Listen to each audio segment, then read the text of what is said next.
क्या सच्चाई का कोई और वर्जन भी है? क्या हमारे जैसे ही, हूबहू हमारे जैसे ही कोई और भी मौजूद है? ये सवाल अब सिर्फ साइंस फिक्शन की किताबों में नहीं रहे, बल्कि अब ये असली विज्ञान का हिस्सा बन चुके हैं। तो चलिए आज इसी पर बात करते हैं और देखते हैं कि समानांतर ब्रह्मांड यानी पैरेलल यूनिवर्स की ये हैरान कर देने वाली थ्योरीज आखिर कहती क्या हैं। क्या हमारा कोई दूसरा रूप भी हो सकता है? मतलब मेरा कोई और वर्जन? जब मैं स्कूल में था तो अक्सर सोचता था, काश मैं थोड़ा और कॉन्फिडेंट होता, थोड़ा और कूल होता। मैं उस दूसरे बेहतर वाले मॉर्गन से मिलना चाहता था। बचपन में ऐसी बातें सोचना आम है ना? लेकिन क्या हो अगर वो दूसरा रूप, वो बेहतर वर्जन सच में कहीं मौजूद हो? ये ख्याल कि हमारी एक हूबहू कॉपी कहीं और मौजूद हो सकती है, अब सिर्फ एक कोरी कल्पना नहीं है। कुछ जाने माने कॉस्मोलॉजिस्ट्स के लिए तो ये एक असली वैज्ञानिक संभावना है। MIT के कॉस्मोलॉजिस्ट मैक्स टेगमार्क तो पूरे यकीन से मानते हैं कि हमारा वो दूसरा वर्जन वाकई में मौजूद है। उनका कहना है कि हमारे ये रूप उस ब्रह्मांड के भी पार रहते हैं जिसे हम देख या जान सकते हैं। पर सवाल ये है कि आखिर ये मुमकिन कैसे है? देखिए, इसका जवाब छिपा है गणित और संभावनाओं में। मतलब इस बेसिक आइडिया में कि पदार्थ यानी मैटर खुद को कैसे अरेंज करता है। इसे ऐसे समझिए, मान लीजिए मेरे पास कुछ रंग बिरंगे पत्थर हैं। अब अगर मैं उनसे कोई पैटर्न बनाना शुरू करूं और मेरे पास बनाने के लिए अनंत जगह हो, तो कभी ना कभी, कहीं ना कहीं वो सेम पैटर्न फिर से रिपीट होगा ही। हमारा शरीर भी तो क्या है, एटम्स का एक बहुत ही कॉम्प्लेक्स पैटर्न ही तो है। तो अगर ब्रह्मांड सच में अनंत है, तो हमारे एटम्स का ये पैटर्न भी कहीं ना कहीं जरूर दोहराया जाएगा। तो सवाल उठता है कि हमारी वो कॉपी हमसे कितनी दूर है। मैक्स टेगमार्क ने इसका हिसाब लगाया है और वो दूरी है स्क्रीन पर दिख रहा ये नंबर। ये इतना इतना बड़ा नंबर है कि इसे लिख पाना भी मुश्किल है। तो हाँ, ये तो पक्का है कि वो हमारे आसपास तो नहीं है। लेकिन इसमें एक पेच है। देखिए, हमारा ब्रह्मांड लगातार फैल रहा है और बहुत दूर की गैलेक्सीज हमसे लाइट की स्पीड से भी तेजी से दूर जा रही हैं।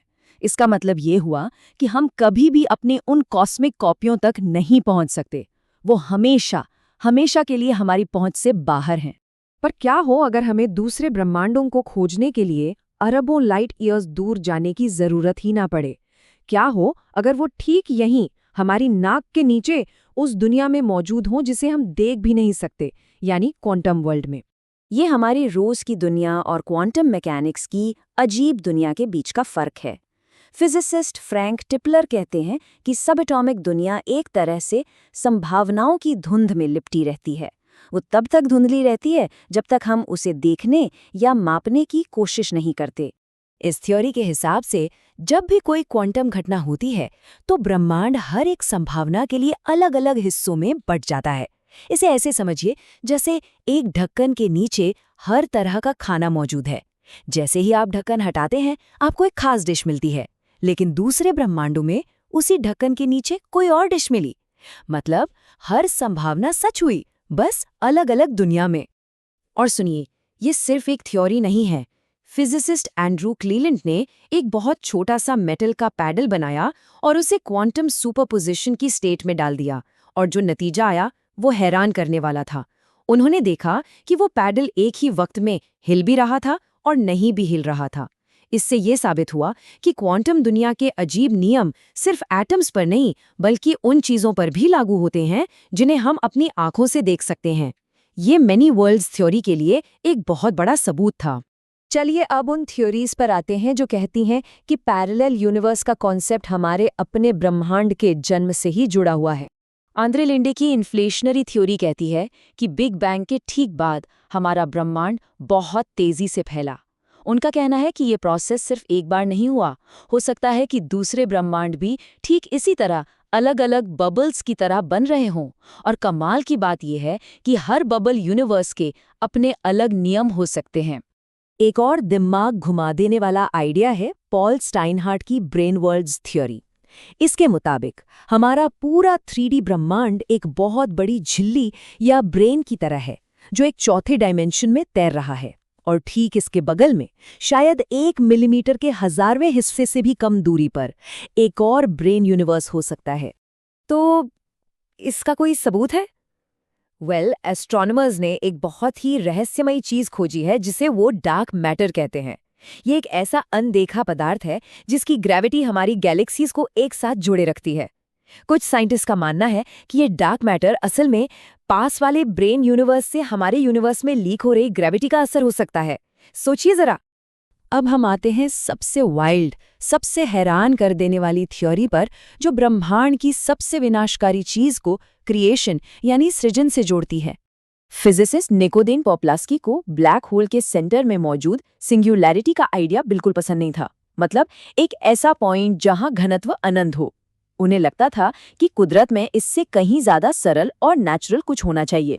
तो उनकी थ्योरी ये कहती है कि जब कोई मैटर ब्लैक होल में गिरता है तो वो स्पेस टाइम को सिर्फ झुकाता नहीं बल्कि उसमें एक घुमाव भी पैदा करता है, जिसे टॉर्जन कहते हैं।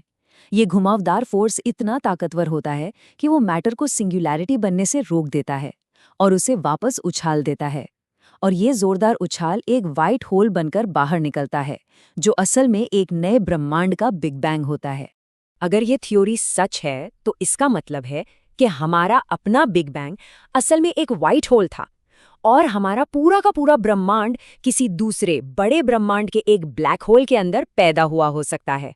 मतलब हम सब एक ब्लैक होल के अंदर जी रहे हो सकते हैं। तो अनंत कॉपियों से लेकर क्वांटम विभाजन और ब्लैक होल के अंदर छिपे ब्रह्मांडों तक हमने एक लंबा सफर तय किया है। अब पैरेलल यूनिवर्स सिर्फ कहानियों का हिस्सा नहीं बल्कि एक गंभीर वैज्ञानिक संभावना बन चुका है। हमने 4 मुख्य संभावनाओं पर नजर डाली।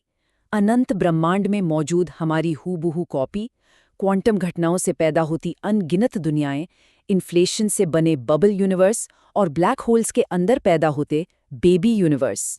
और ये सब हमें एक बहुत ही पर्सनल सवाल पर वापस ले आता है। अगर ये थ्योरी सही है तो हो सकता है कि हमारा ही कोई दूसरा रूप किसी और ब्रह्मांड में वो जिंदगी जी रहा हो जिसका सपना हमने हमेशा देखा है। पर यह भी तो हो सकता है कि हम खुद इसी ब्रह्मांड में अपने किसी दूसरे रूप के सपनों को पूरा कर रहे हों।